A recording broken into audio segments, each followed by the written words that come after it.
Welcome to the Grape Hut, your cozy midway point between mundane civilization and your alpine summit destination. We offer many amenities such as beds, food, and heat, sometimes. This is Above the Snow, a unique tycoon experience where the goal is to not only manage the inner workings of this warm 1960s alpine resort, but also to go on rescue missions to help injured alpinists stuck on the trails you've created. While there is a full-fledged story mode with 20 plus hours of story-rich gameplay, I will instead be taking on the endless winter mode to see if I can keep this resort running for at least 10 days. And of course, it'll be on the hardest difficulty. Hopefully, I won't get all the alpinists killed. Before we start though, I'd like to thank Wandering Wizard and Above the Desk for sponsoring today's video. If you enjoy what you see here today, head to the link in the description where you can grab Above the Snow on Steam right now for $24.99, along with a 15% launch discount to get you started.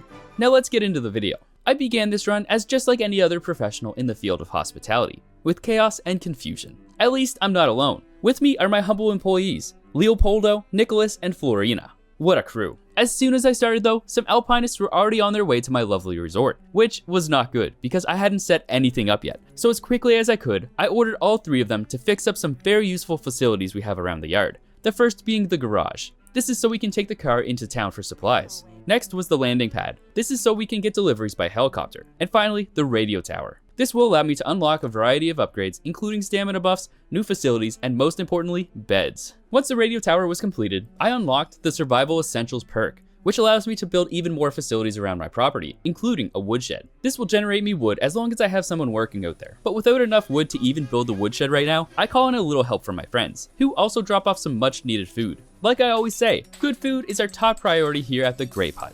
I also purchased Sleeping 1, which unlocks beds, as well as a new room, so I actually have somewhere to put the beds. I then immediately place a bunch of beds as I complete construction on several of the new facilities in the yard. This is perfect timing as I desperately need more wood. So for now, Nicholas and Florina are both on woodshed duty. Now that I have some food and beds for the guests, I assign our chef Leo to get started on meal prep. For every meal, we need 1 to 4 portions completed per guest so they can grab and go as they please. Besides housing the guests, this is another great revenue source for the resort. I then add some heaters before tending to the trails. That's right, not only do I have to keep the resort in tip-top shape, but I must also blaze trails for the alpinists that visit. This means having to spare the manpower as well as resources for creating the routes. In return, the guests will tip me very well if they have a good expedition. I have 2 days from when the alpinists enter my resort to get the trails built and ready, but I don't want to leave it too late. So for the rest of day 1, my lovely employees collect me as much wood as they can. And as soon as day 2 hits, I send Leo out early to blaze the trails we need, which luckily aren't that far from the resort, yet.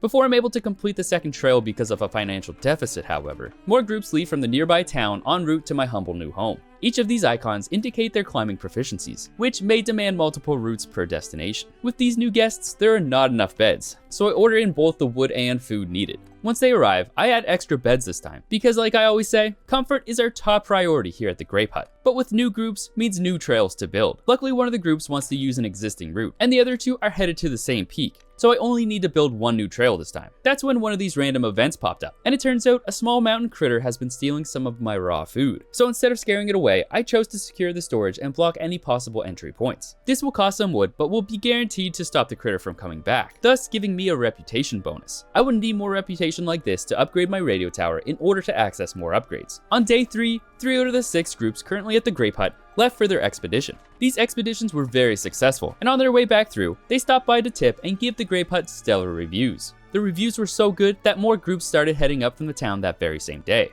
Now with all the trails built for the current guests, I felt ready for wherever these next groups wanted to go. That was until I heard some nearby boars. In an attempt to scare them away, I get Florina to bang some pots and pans together, which works wonders. Unfortunately, she forgot to put a coat on and she caught a cold. I buy her some expensive drugs and put her to bed for the day, rendering her useless. This only impeded my flow a little bit though, as I had quite a bit of wood stocked up, enough so to build a rental shop and a rescue center on the property. While one of our employees may be sick, we haven't had an injury on the trails yet, because you know what I say, safety is our top priority here at the Grape Hut. Now with the rental hut, I managed to order some secondhand gear from town, which I made Leo pick up. This will be yet another great revenue source. Before the end of day 3, Florina was miraculously healed, so I sent her straight to the kitchen. I also built a weather station, allowing me to have this nice little heads-up display showing me whether it's safe to go out on the trails or not. As day 4 sets into motion, we were met with very high levels of snow, making it nearly impossible for land vehicles to get anywhere. Luckily, I don't need any supplies at the moment, but if this continues tomorrow, I might have to call in the chopper for a delivery. As some guests come and some guests go, we keep grinding away, gathering wood, making meals, and adding new fun activities around the resort.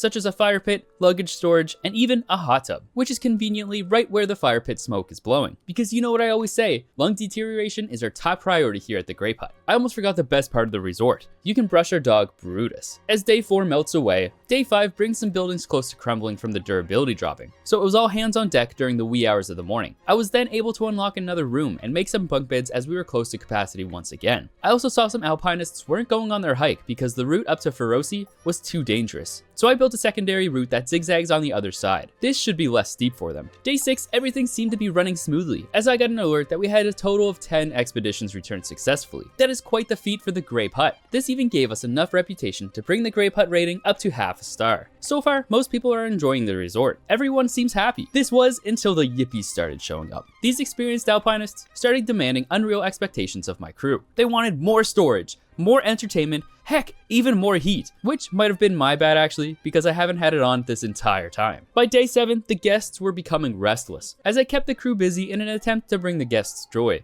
I accidentally let some facilities around the property break. Now that they're broken, this took the crew much longer to repair. And even worse, since the buildings were under repair, no one was free to chop up wood. That's when the heaters turned off. It got so bad for a moment that guests started leaving for town rather than going on their expeditions. That's when I had once again called in an emergency chopper. This wood delivery did us well, but it only really helped me make the beds, since we've got a lot of new guests. My need for wood was so great that I actually called in a second emergency chopper that same day. Between trailblazing, cooking food, and general maintenance, the crew had absolutely no time to actually chop wood. But I was making enough money elsewhere that thankfully I could afford a third load of wood to be blown in. I started adding a lot of couches and decorations around the resort, hoping that would improve spirits, and for a minute it seemed like it would. But alas, my efforts were fruitless, because they always found something to complain about. Even worse, Florina had gotten frostbite after a late night trailblazing excursion. And of course, the day that she's bedridden, we have our first trail emergency. Did I say one? I mean two. So with my only 2 crew members busy as heck around the resort, I sent the rescue chopper out to rescue both climbers. Luckily, I got them just in time. I was also able to evac them off the hill before any injuries became fatal. As you can probably tell by now, I have become very dependent on the helicopter. It has become my one true source of getting any wood. Day 8 comes to a close, with Florina now healed of her injuries. Now we can only hope that tomorrow will be better. With so many injuries, this was too big of a job for the chopper alone, so I had to instead send some crew in the truck to pick up the survivors. Yes, survivors, because we let one die waiting on an evac.